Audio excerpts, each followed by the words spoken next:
à l'issue de la deuxième phase.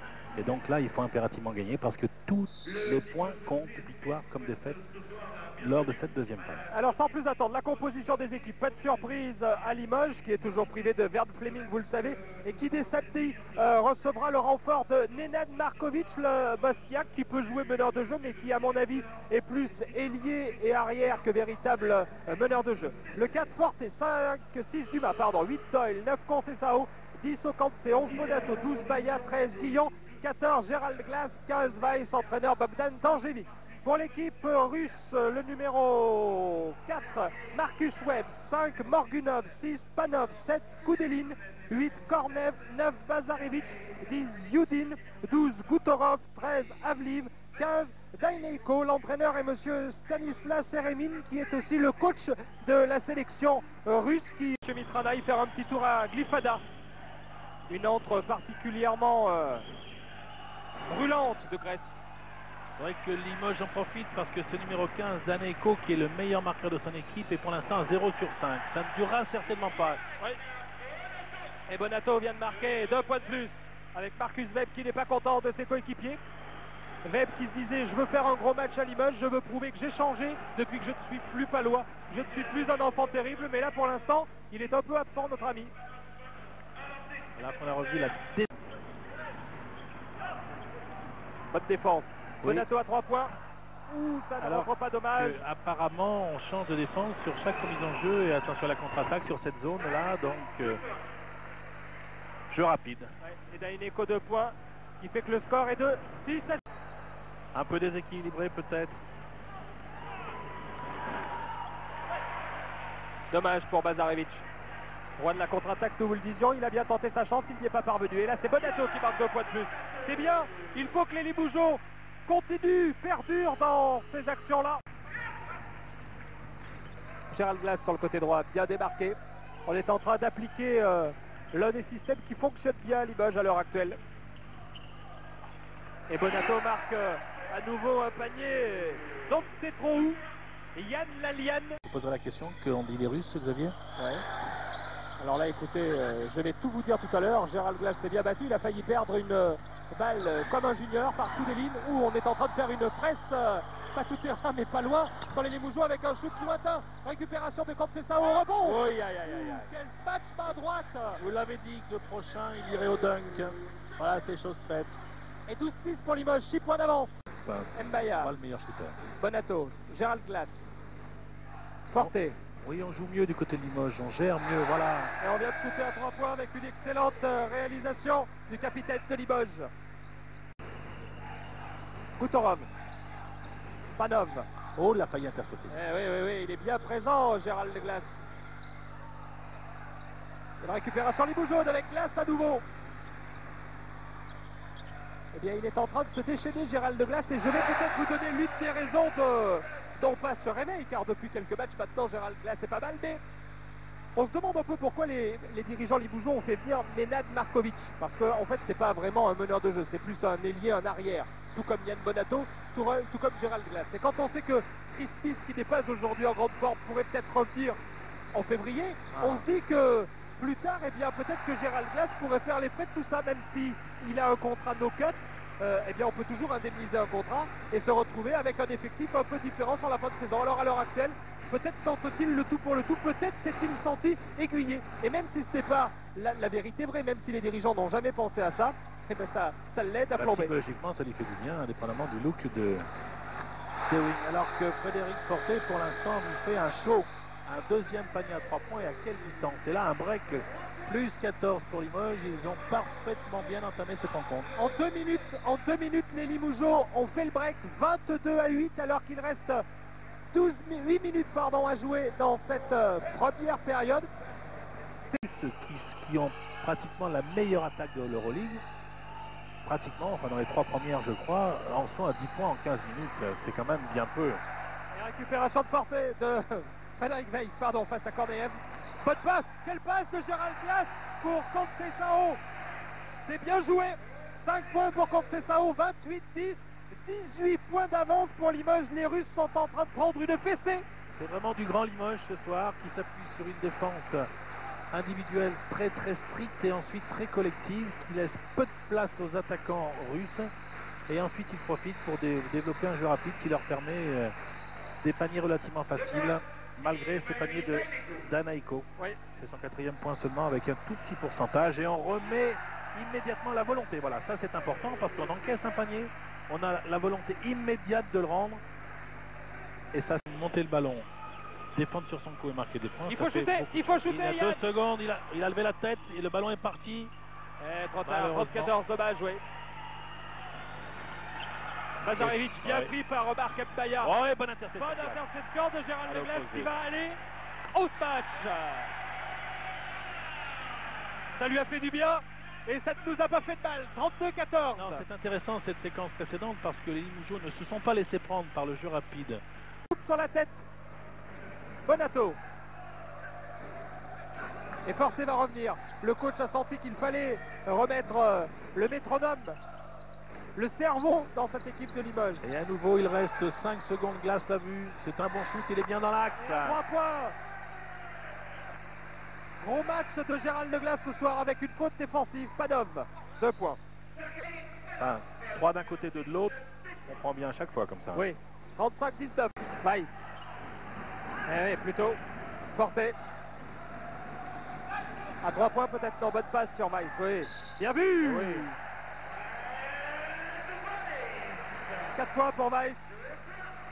Et faute derrière. C'est intéressant parce qu'il prend ses responsabilités et les Limougeaux tiennent leur 5e place pour l'instant. Eh bien, écoutez, rageusement, c'est son premier panier.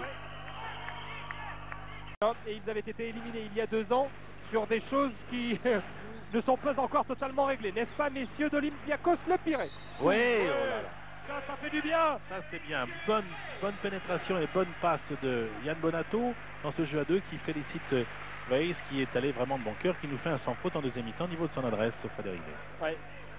Une bonne passe de Bonato. Que Limoges pêchait dans son jeu défensif et c'est que la solution Okense est une bonne solution. Alors que là, Marc Mbaya est allé véritablement avec tout son cœur. Ouais. Ça c'est beau, regardez ce qu'il a fait Marco. Il est pourtant pas bien, il a mal partout, mais ça fait rien. Ouais, l'arbitre aurait pu siffler même une faute en plus. 53-41, il reste 11 minutes à jouer. Bonne réaction de la part de Limougeaux. 5-0 là, c'est bien. Mbaya, c'est l'un des derniers des dinosaures avec Forte, vainqueur du championnat d'Europe sous l'ère Maljovic. C'était à Athènes le 15 avril 93. Passage en force de M. Marcus Webb. Il n'est pas content du tout, regardez ses petites fesses. Les grands font un boulot énorme. Tout à l'heure, le contre de Weiss, les bras bien verticaux. Et après, là, l'excellent placement de Marc Mbaya. Il faut oser se heurter à Weiss. Il ne veut pas l'user, hein, le sifflet, l'arbitre. Il est joué au maximum. Bon. Allez, à 2. 2 contre 1, ça doit pouvoir y aller. Oui, et ça y va.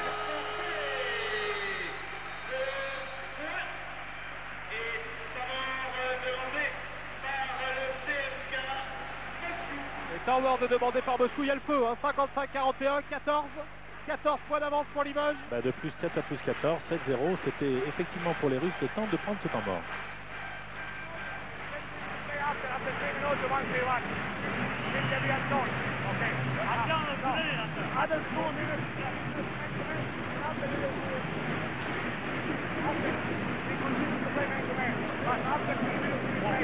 Comme Bonato menait le jeu, lui dont l'une des envies perpétuelles était de mettre par exemple du Buisson. Oh, ce panier de Frédéric Forte. Il est porté, oui, 12 points. Et bon renversement, c'est bon. Oh, quelle belle passe. Et quel beau travail de Conceição derrière, parce que ce n'était pas obligatoirement un panier facile à marquer. 12 points pour Conceição, 64-48. En zone. Okanse à 2 points. Et ce sont ses 2 premiers points Okanse. Tous les joueurs qui sont entrés sur le parquet ont marqué pour Limoges. Ça aussi c'est important. 66-49. C'est important, c'est bien. Ils jouent juste actuellement. Ils sont très collectifs, ils bossent énormément en défense et je dirais qu'ils se reposent intelligemment en attaque. Attention, jeu rapide contre-attaque au dunk. Que c'est beau, que c'est facile le basket quand c'est joué comme ça. Type système Bologne vient à Limoges, pourquoi pas. Si Olympiakos vient à Limoges, pourquoi pas également. Bonato à 3 points. Et ensuite tout réussi.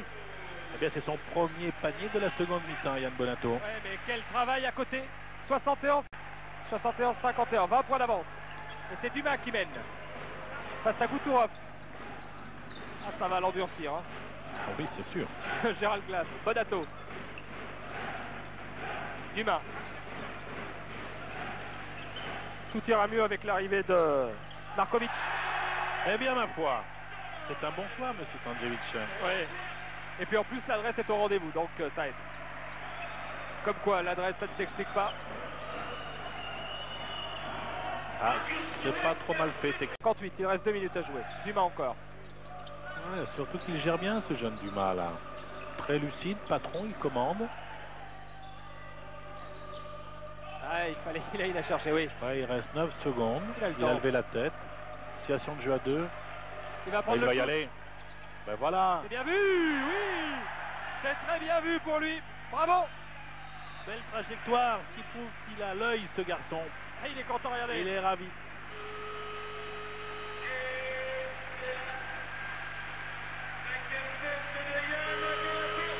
Cinquième faute pour Bonato.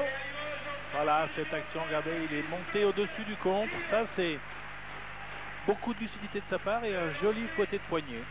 Les Limougeaux auront la dernière possession de balle. Ils terminent bien cette Euroleague qu'ils avaient mal débuté.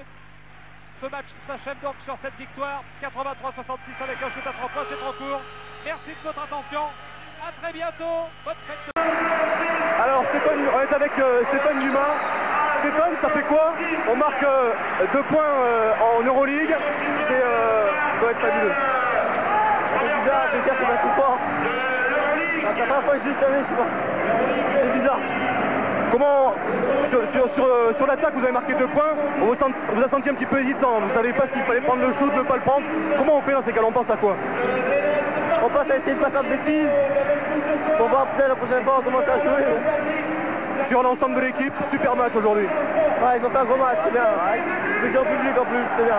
Merci beaucoup Stéphane. Voilà donc pour cette rencontre, la victoire de Limoges 83-66. Avant de se quitter, on va regarder un petit tableau avec, je crois, les meilleurs marqueurs. Richard, du côté de Limoges. On devrait avoir ce petit tableau. Exactement, et le voilà avec 20 points. Yann Bonato, comme on a dit auparavant, qui est fer de lance de Limoges, bien épaulé en cela par les 16 points de Frédéric Fortet avec un 60% de réussite. Gérard Glass qui a fait son match avec 60% de réussite aussi et 13 points. Jean-Jacques Concero, c'est 12 points et une grosse agressivité au rebond offensif. Et écoutez, Frédéric Weiss avec ses 8 points et une grosse présence en défense, au contre notamment. Vraiment une très grosse équipe, de toute façon.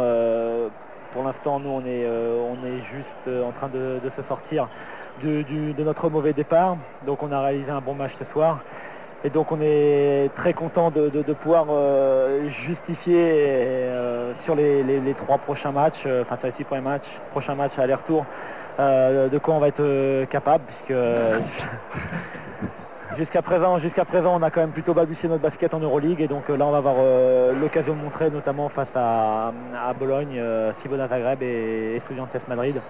Donc on est capable. Alors Cibona Zagreb, justement, ils ont recruté à l'intersaison Kisurin, qui faisait partie de l'équipe du CSKA Moscou l'an passé. Oui, on les a joués en pré-saison, donc on les connaît un petit peu, mais de toute façon c'est le basket yougoslave par excellence. On pourra se permettre de faire aucune impasse sur les shooters. Ce sont des joueurs qui ont une technique individuelle irréprochable, donc évidemment on les... D'autant plus, Fred, que vous récupérez un deuxième étranger donc, sur cette deuxième phase. Oui, c'est-à-dire qui est donc Markovic. Nenad Markovic, si je ne m'abuse. Non, c'est vrai. Donc, ça fera un atout supplémentaire. On aura une rotation supplémentaire. C'est un joueur qui peut jouer en tant que meneur et deuxième arrière. Donc ça va nous faire beaucoup de bien. Il s'est déjà entraîné avec nous. C'est un joueur très physique, capable de défendre, capable de shooter, de pénétrer. Donc c'est sûr que ça va nous faire énormément de bien. Enfin, le dernier adversaire, ce sera Estudiantes Madrid. C'est une équipe qu'on connaît un petit peu moins, là, en revanche.